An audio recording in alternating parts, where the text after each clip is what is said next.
Daniel capítulo 3. Vamos ahí al libro de Daniel, al capítulo 3. Muchos hemos visto por mucho tiempo al libro de Daniel como las aventuras del profeta y de sus tres amigos. Lo que Daniel y sus tres compatriotas vivieron en el exilio, en el cautiverio. Así lo hemos visto durante muchos años. Lo hemos hecho a ellos los protagonistas de esta historia, los personajes principales. Y no voy a decir, no se me ocurriría decir que no son protagonistas, pero no son los protagonistas principales. Cuando uno estudia el libro de Daniel, entiende que ellos son protagonistas, pero no los principales. Por supuesto, el principal es Dios, como siempre. Dios es el principal protagonista del libro de Daniel. Dios dejando claro que su reino es grande. Dios dejando claro que su reino iba a acabar con todo reino que se levantase en contra suya y en contra de su voluntad y sus mandamientos. Dios es el principal protagonista. Pero si hay un personaje humano principal, ese es Nabucodonosor. Si en el libro hay un personaje humano que tiene el protagonismo mayor, ese es el rey Nabucodonosor. De hecho, podríamos decir que el libro de Daniel trata más del aprendizaje del rey Nabucodonosor que del aprendizaje de Daniel y sus tres amigos. El mensaje de Dios es más para Nabucodonosor, para su reino, que para Daniel y sus tres amigos. Como vimos la última vez, Dios reveló en sus sueños, en los sueños del rey, que su reino es más grande que el reino babilónico. Y que lo que estaba haciendo con Nabucodonosor era usarle para cumplir con sus propósitos. Pero el rey no lo entendió así. El rey recibió la interpretación del sueño, pero no terminó de entenderlo. No entendió la idea de la estatua que vimos en el capítulo 2. No terminó de captar la idea que Dios quería transmitirle con ese sueño. El sueño no fue para decirle lo grande que era Nabucodonosor, sino para decirle que Nabucodonosor y su reino es el primero que Dios iba a usar. Si lo pensáis bien, hermanos, Babilonia fue el primer reino que dominó a Israel. Después que Israel salió de Egipto y se formó como nación, ningún pueblo, ningún reino la controló y la dominó, excepto cuando llegaron los babilonios. Babilonia fue el primer reino que dominó por completo al pueblo de Israel. Por lo tanto, es el primer reino que Dios usó para corregir a su pueblo. Es el primer reino que Dios utiliza para cumplir con sus propósitos. Este capítulo 3 que vamos a ver hoy, hermanos, amigos, no va de cómo Dios libra de las pruebas. De eso no es este capítulo 3 de Daniel. No va de cómo Dios libera de la adversidad, que sí, está incluido, se ve en el texto, pero no va de eso, sino que va de cómo la fidelidad de unos creyentes en medio de la prueba puede hacer que Dios se revele a los incrédulos, incluso a los de corazón de piedra, y estos puedan creer en Él. De eso va Daniel capítulo 3, del encuentro del rey Nabucodonosor cara a cara con el poder divino. Así que yo os invito a que leáis conmigo el capítulo 3 que vamos a estudiar completo en el día de hoy, y vamos a comenzar a leer desde el versículo 1 al versículo 7 de este capítulo 3. Fijaos qué interesante. El rey Nabucodonosor hizo una estatua de oro cuya altura era de 60 codos, y la anchura de 6 codos. La levantó en el campo de Dura, en la provincia de Babilonia. Y ordenó el rey Nabucodonosor que se reunieran los sátrapas, los magistrados, capitanes, oidores, tesoreros, consejeros, jueces y todos los gobernadores de las provincias para que vinieran a la dedicación de la estatua que el rey Nabucodonosor había levantado.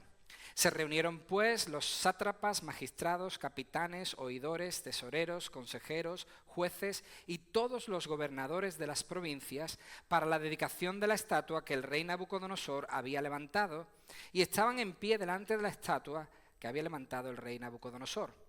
Y el pregonero anunciaba en alta voz: se os ordena a vosotros, pueblos, naciones y lenguas, que al oír el son de la bocina, la flauta, la cítara, el arpa, el salterio, la zampoña y todo instrumento de música, os postréis y adoréis la estatua de oro que el rey Nabucodonosor ha levantado. Y cualquiera que no se postre y adore, inmediatamente será echado dentro de un horno de fuego ardiente.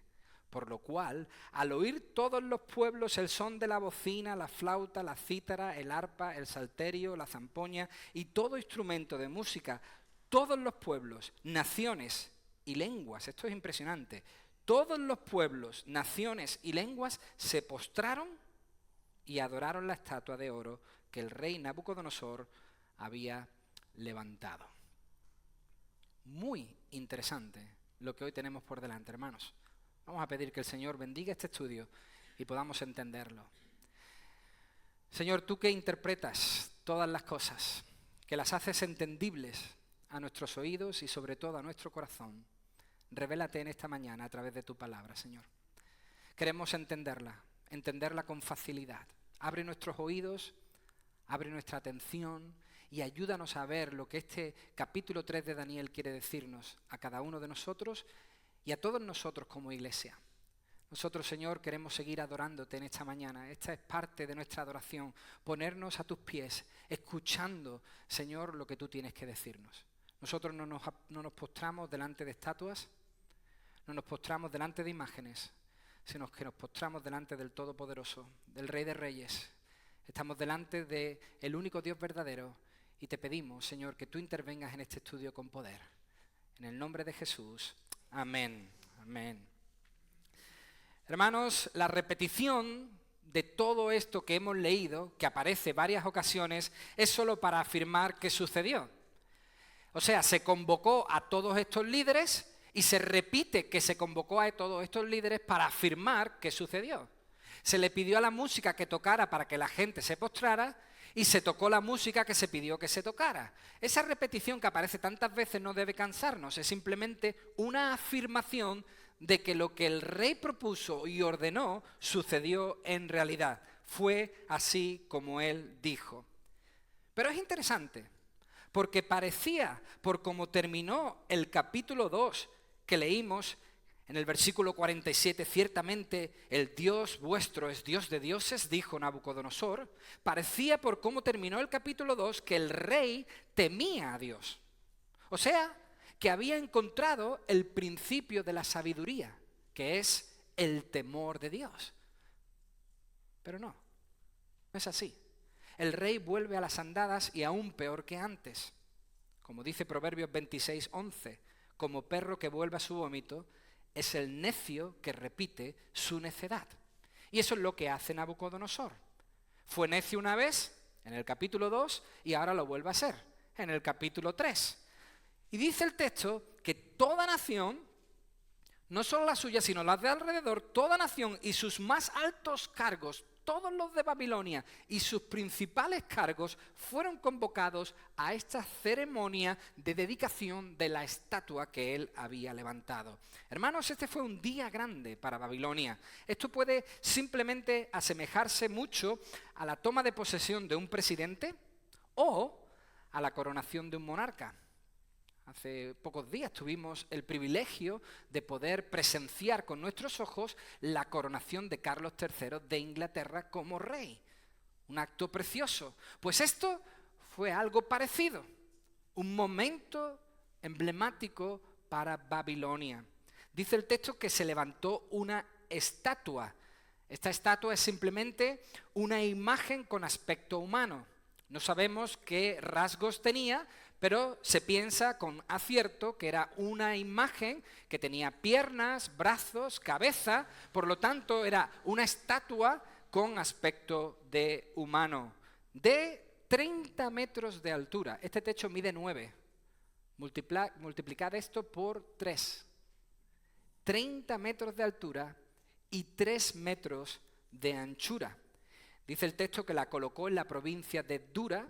Se piensa que Dura es la capital o fue la capital de Babilonia. Dura tiene otros nombres, pero por lo que se averigua, parece ser que esta fue la capital de Babilonia y su nombre significa fortificación. Esto puede explicar lo exagerado del tamaño de la estatua.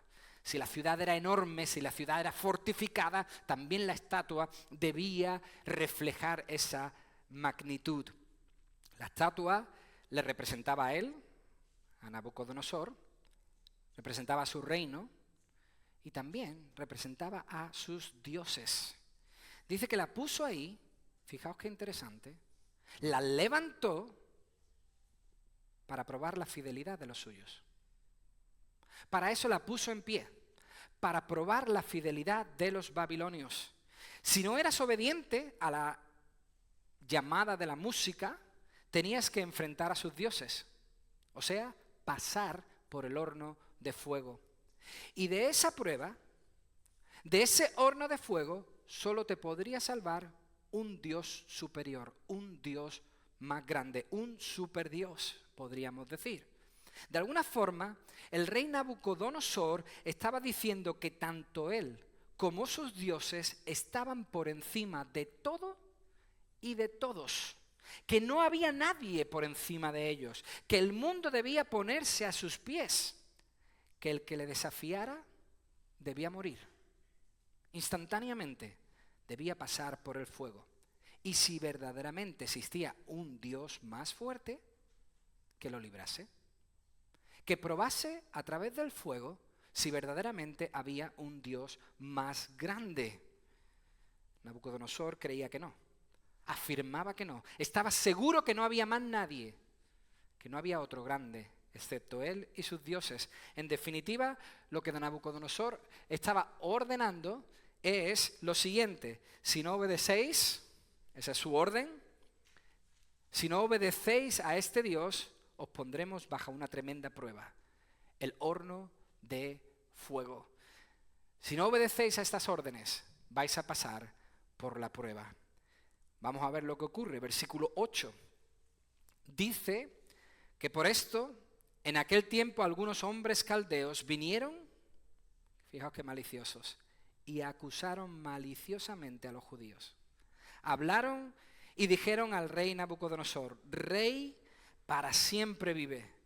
Tú, rey, has dado una ley que todo hombre, al oír el son de la bocina, la flauta, la cítara, el arpa, el salterio, la zampoña y todo instrumento de música, se postre y adore la estatua de oro. Y el que no se postre y adore, sea echado dentro de un horno de fuego ardiente.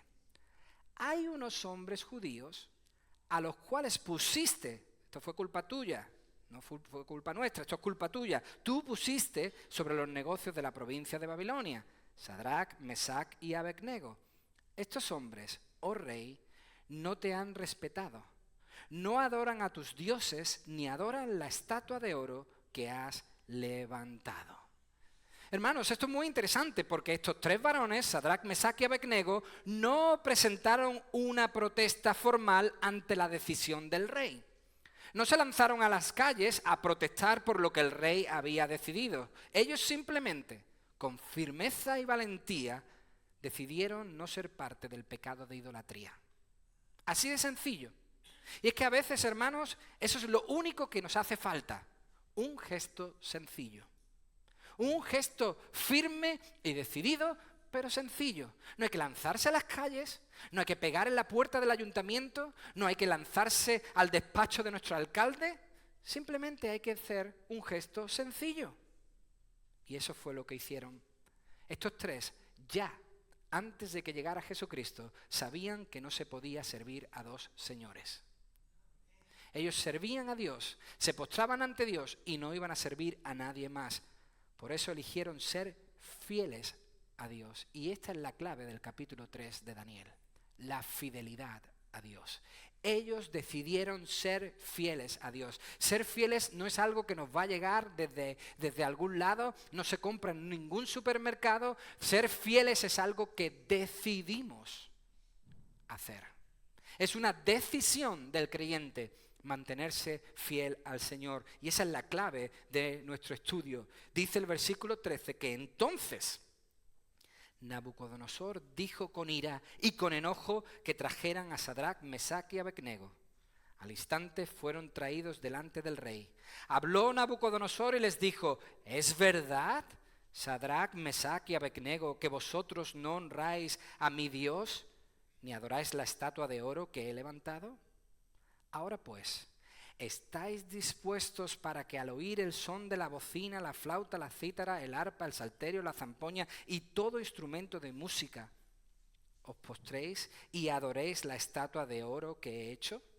Porque si no la adoráis, en la misma hora seréis echados en medio de un horno de fuego ardiente. Y atentos, hermanos, ¿y qué Dios será el que os libre de mis manos?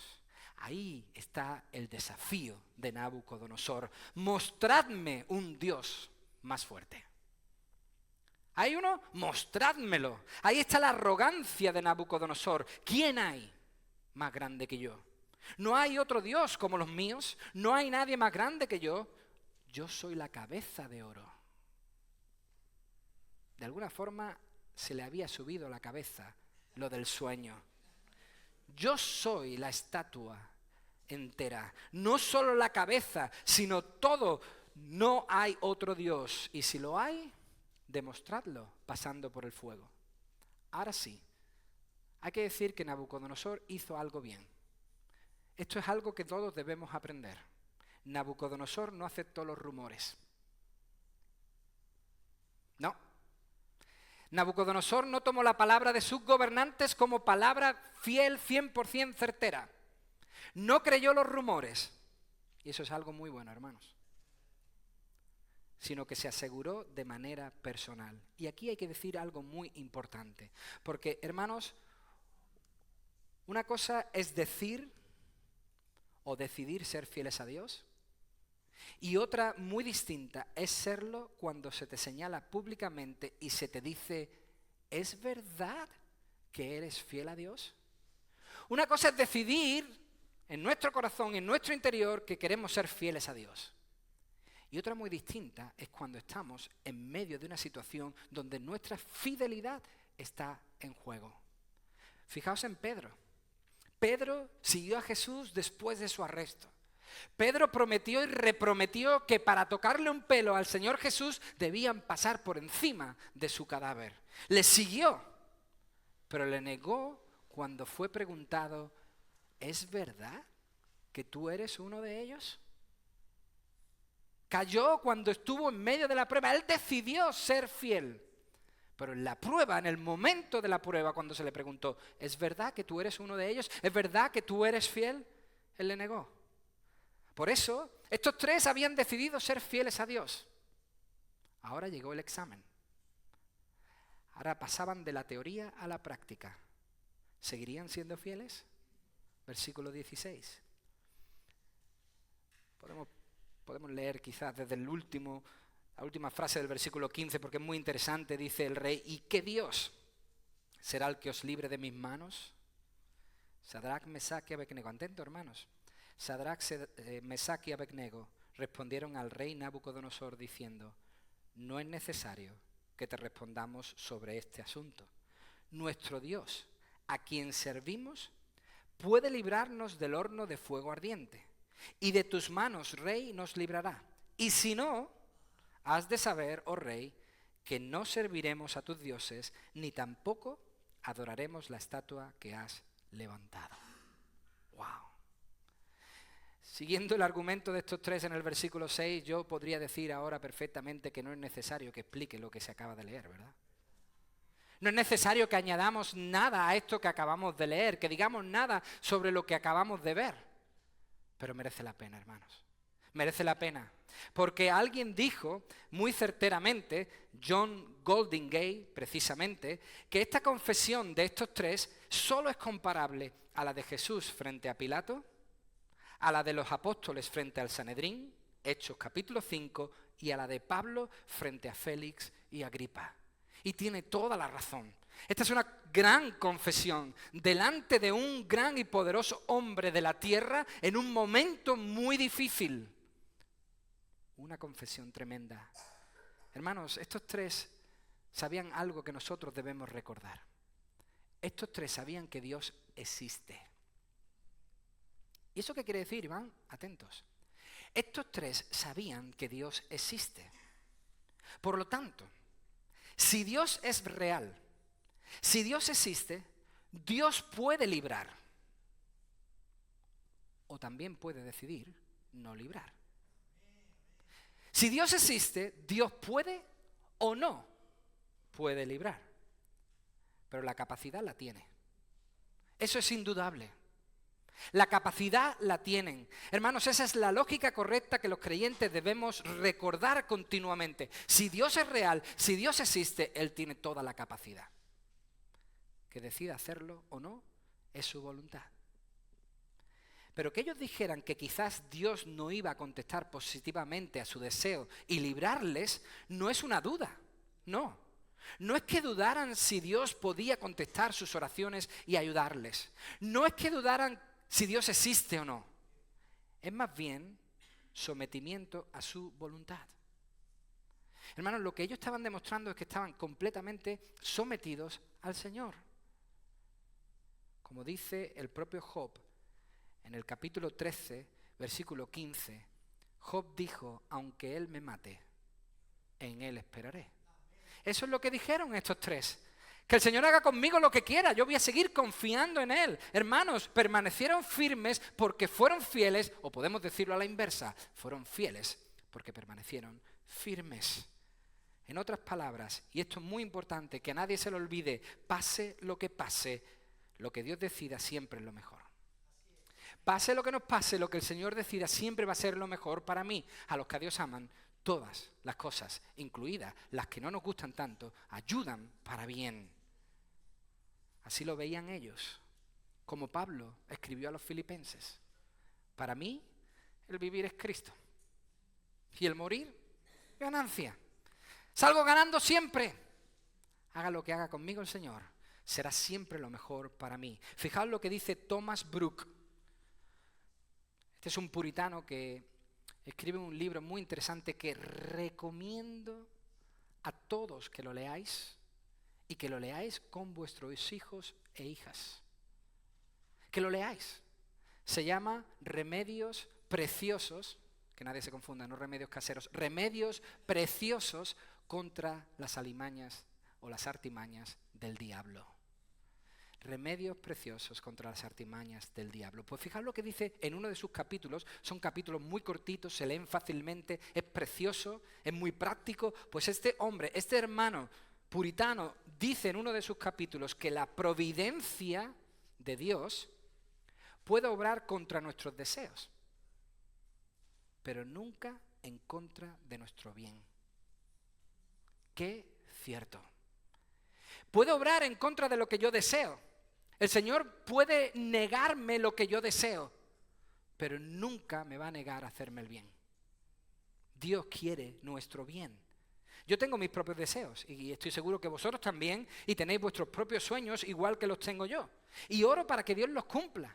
Mi deseo es que Dios los pueda llevar a cabo, pero si Él no lo hace, hermanos, no podemos darle la espalda a Dios. Porque Dios no conteste positivamente a nuestros deseos. Yo debo permanecer fiel porque sé lo que yo deseaba no es lo que Dios quería. Por eso, hermanos, lo que ellos están valientemente diciendo es lo que dice el comentarista John Goldingay. Lo que estos tres están diciendo es lo que dice este comentarista. La muerte es preferible a la apostasía. ¿Qué quiere decir eso? Que la muerte era preferible a renunciar a su fe. Para el cristiano, preferible es morir que negar a nuestro Señor. Hermanos, llega un momento en la vida donde nosotros tenemos que decidir a quién tememos más. Si a Dios o a los hombres. Va a llegar momentos en nuestra vida donde tendremos que tomar una decisión. Y la decisión va a estar en eso. ¿A quién tememos más? ¿A quién reverenciamos más? ¿A nuestro Dios o a los hombres? Los apóstoles dijeron en Hechos capítulo 5, versículo 29, es necesario obedecer a Dios antes que a los hombres. Aunque no nos engañemos, No nos despistemos.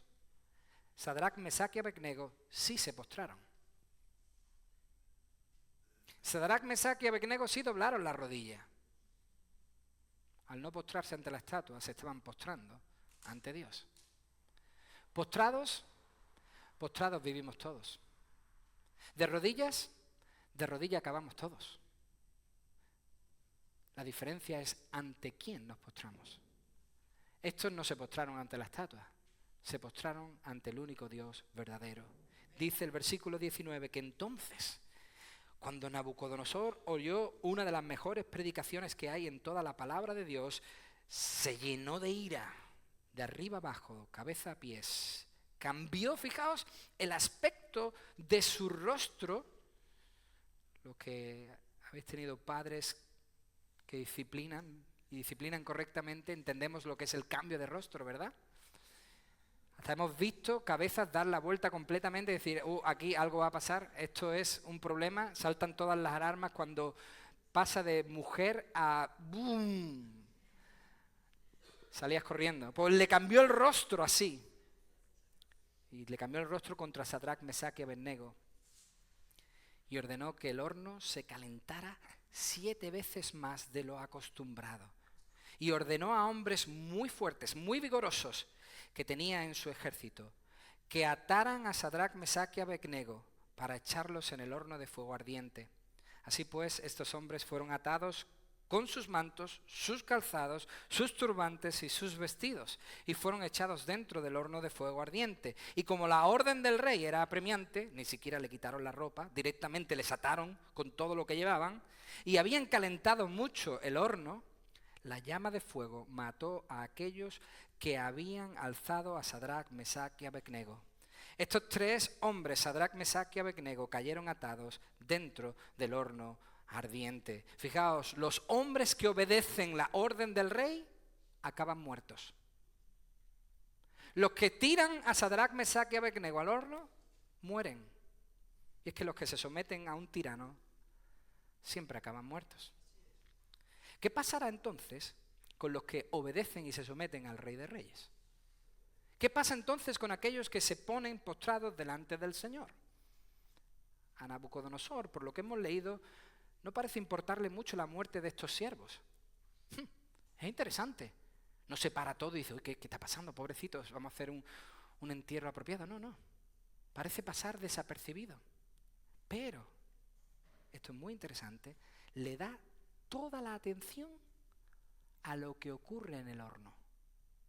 Lo que pasa afuera no lo mira.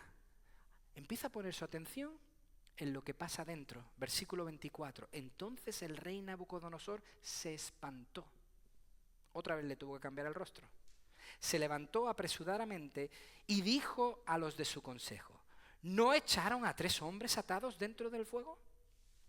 Ellos respondieron al rey, es verdad, fueron 3, oh rey. Y él dijo, sin embargo, yo veo 4 hombres sueltos y que se pasean en medio del fuego sin sufrir ningún daño. Y el aspecto del cuarto es semejante a un hijo de los dioses. Entonces Nabucodonosor se acercó a la puerta del horno de fuego ardiente y dijo, Sadrac, Mesac y Abednego, siervos del Dios Altísimo, salid y venid. Sadrac, Mesac y Abednego salieron de en medio del fuego y se juntaron los sátrapas, los gobernadores, los capitanes y los consejeros del rey para mirar a estos hombres. Todos los que habían dado el chivatazo ahora se acercan, se ponen junto al rey a observar el milagro, a mirar a estos hombres y fijaos qué ocurre. A mirar cómo el fuego no había tenido poder alguno sobre sus cuerpos. Ni aún el cabello de sus cabezas se había quemado. Sus ropas intactas. Y esto a los que hacemos barbacoas nos sorprende. Ni siquiera olor de fuego tenían. Impresionante. Ni siquiera olor de fuego tenían. Y Nabucodonosor dijo, bendito, atentos hermanos, bendito sea el Dios de Sadrac, Mesac y Abednego, que envió su ángel y libró a sus siervos que confiaron en él, los cuales no cumplieron el edicto del rey y entregaron sus cuerpos, qué bonito, antes de servir y adorar a otro Dios que a su Dios.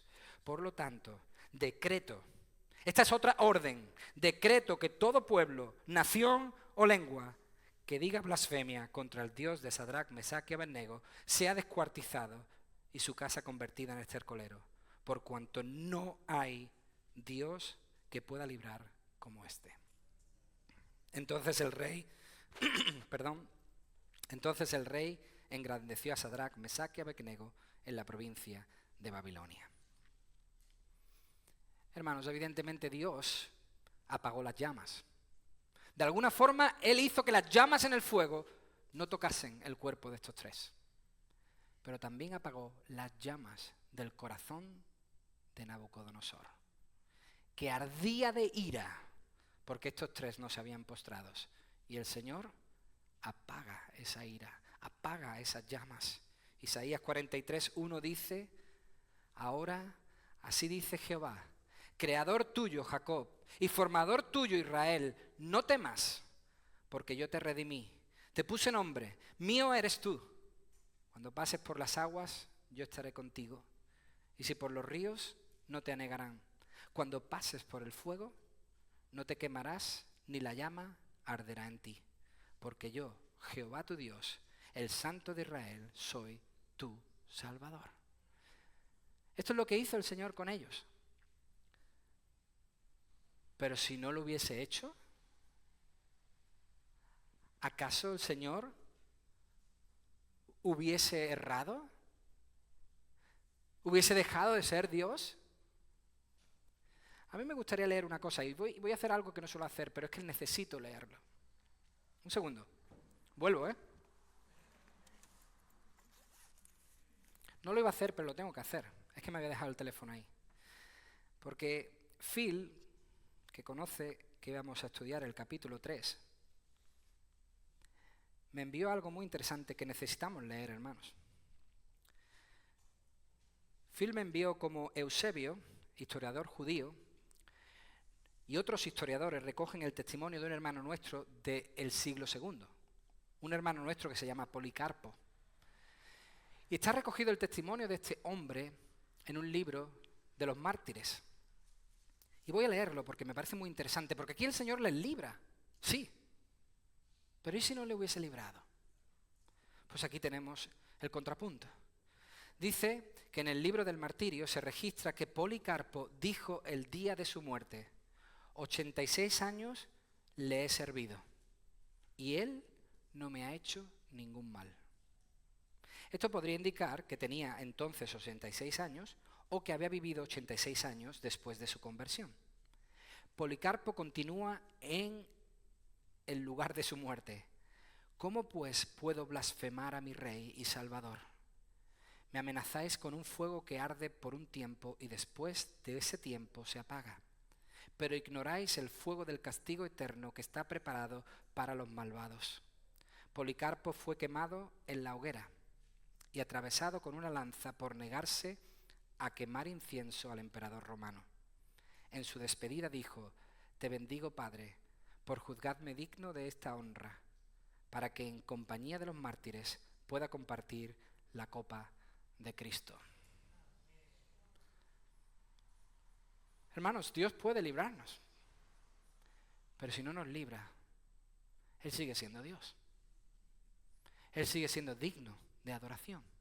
Y este hombre, aunque no fue librado, adoró al Señor, fue fiel hasta el final.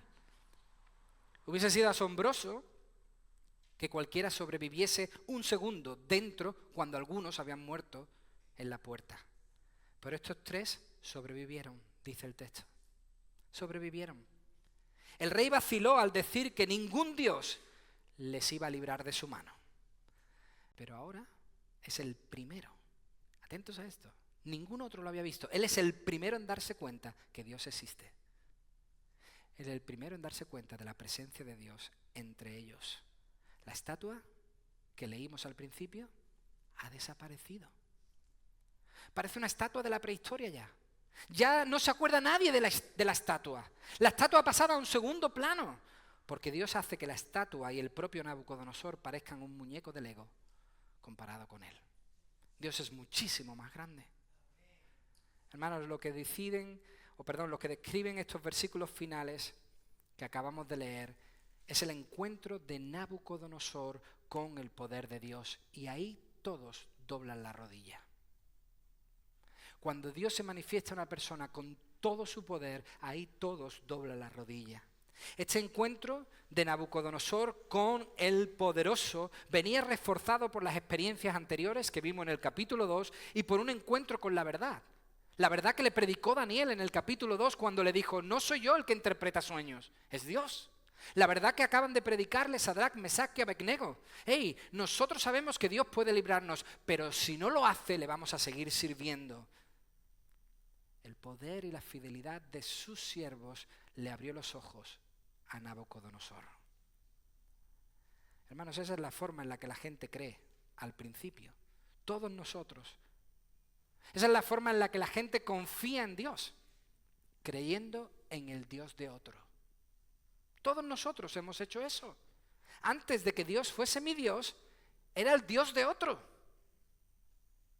Otro que fue fiel en compartirlo conmigo. Por eso hoy su Dios es mi Dios. Y eso es lo que ocurre aquí. No es que Nabucodonosor esté diciendo: es vuestro Dios, allá vosotros. No, no. Él cree en el Dios de ellos. Se somete al Dios de ellos. Verdaderamente, hermanos, Dios es un Dios misionero. Sí lo es. Porque podía haber destrozado a Nabucodonosor con un dedo. Y ahí se acaba la historia. Pueblo libre, volvemos a empezar. Pero no. En vez de destrozarle, le convierte. Dios es un Dios misionero. Usó la fidelidad de sus hijos en medio de la prueba para tocar su corazón de piedra y hacer que se rinda. Hermanos, ya lo dije anteriormente, la Gran Babilonia es el primer reino que empezó a caer ante el reino de Dios. La Gran Babilonia es la primera en caer ante el reino divino. Por eso, hermanos, tenemos que pensar en esto. Y con este pensamiento acabamos. En la prueba, lo que se nos invita a hacer es inclinarnos, postrarnos. Siempre se nos invita en medio de la prueba a inclinarnos, a postrarnos ante la dificultad de la prueba, rindiéndonos, a postrarnos ante la tentación, cayendo en ella, a postrarnos ante el ego, creyendo que yo y solo yo voy a salir de esta situación, a postrarnos ante la corriente y dejarnos llevar imitando lo que otros hacen para que no nos vean extraños. Si lo están haciendo todos, pues lo hago yo y nadie se da cuenta. Hermanos, debemos reconocer que nosotros somos más débiles que Sadrac, Mesac y Abednego. Nos rendimos por mucho menos. Pero los cristianos, con la ayuda del Espíritu Santo de Dios, podemos resistir a toda tentación, dificultad que venga en medio de la prueba. Debemos recordar el Salmo 34:7, el ángel de Jehová acampa alrededor de los que lo temen y los defiende. En medio de la prueba el Señor está con nosotros como estuvo con ellos en el horno de fuego. En las pruebas, nuestra fidelidad puede revelar a Dios. Puede revelar la gran fidelidad de Dios y hacer que otros a nuestro alrededor, incluso los que tienen un corazón de piedra, se rindan a Él. Se rindan ante su presencia. Daniel, en el capítulo 1, trazó la línea en la comida. Dijo: esto no lo como. Aquí Sadrac, Mesac y Abednego ponen la línea en la adoración. No nos postramos ante otro que no sea Dios. Hermanos, son testimonios como esos, como el de Daniel, como el de Sadrac, Mesac y Abednego, los que vencerían a los reinos que iban a venir. Son estos testimonios, hermanos, los que pueden derribar murallas. Son testimonios de fidelidad, lo que pueden hacer que otros que no creen a nuestro alrededor finalmente crean. Por eso la pregunta hoy es clara: ¿dónde trazas tú la línea? ¿Dónde pueden ver otros que tú eres intransigente? ¿Dónde dices: de aquí no paso? Hoy, igual que ayer, la fidelidad de los creyentes es desafiada ferozmente, cada día, cada instante. Cada día lo que está en juego, hermanos, es nuestra fidelidad a Dios. y a sus mandamientos. ¿Brilla tu fidelidad? ¿Dónde está siendo probada tu fidelidad? ¿En el hogar? ¿Estamos siendo fieles a lo que el Señor quiere para mí como hombre, para ti como mujer, en el hogar? ¿En el trabajo? ¿Estamos siendo fieles a las ordenanzas de Dios en nuestro trabajo? ¿O intentamos hacer alguna trampilla que otra? ¿En las amistades que elegimos? ¿En la economía? ¿Estamos siendo fieles a Dios con nuestra mayordomía? Y sobre todas las cosas, ¿somos fieles a Dios en lo privado? Aquí donde creemos que nadie nos ve, ¿estamos siendo fieles a Dios aquí? ¿Hoy se cuestiona tanto a Dios? ¿Se cuestiona tanto el diseño divino?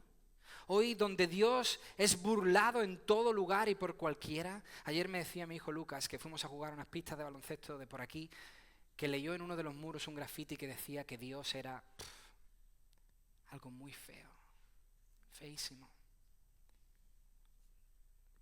Dios es burlado en todo sitio. Pues hoy, cuando Dios es burlado, cuando Dios es cuestionado, incluso a nuestro alrededor por personas que conocemos, ¿estamos siendo nosotros ahí fieles? Quizás sea una buena oportunidad para ser fiel a la verdad, a Dios y a la palabra. Porque no todos los que escuchan esas blasfemias están de acuerdo, pero no hablan. A lo mejor nosotros tenemos que hacer un gesto como el de Sadrac, Mesac y Abednego, un gesto de fidelidad. Y quizás ese gesto de fidelidad ayude a otros a encontrar la verdad y a creer en el Señor. Porque en la fidelidad del creyente Dios se revela. Hermanos, que nuestra fidelidad pueda revelar al Salvador, al que libera, al que perdona, al que redime. Quiera Dios que nos mantengamos fieles y firmes en lo que Él nos ha llamado a hacer. Y así podamos reflejarle, revelarle a los de nuestro alrededor. Señor, muchas gracias por este mensaje, precioso mensaje que tú has traído para nosotros. Yo te ruego, Señor, que nos ayude a poder vivir nuestra vida con mayor fidelidad a ti. Señor, somos débiles. Nuestro espíritu quiere, pero nuestra carne es débil. Y por eso te pido, Señor, que tú fortalezcas nuestra vida y nos ayudes a ser fieles. Fieles para adorarte a ti. Fieles, Señor, para responder a tanto que tú nos das. Y sobre todo fieles para mostrarte al mundo y para que otros te puedan conocer. En el nombre de Jesús. Amén.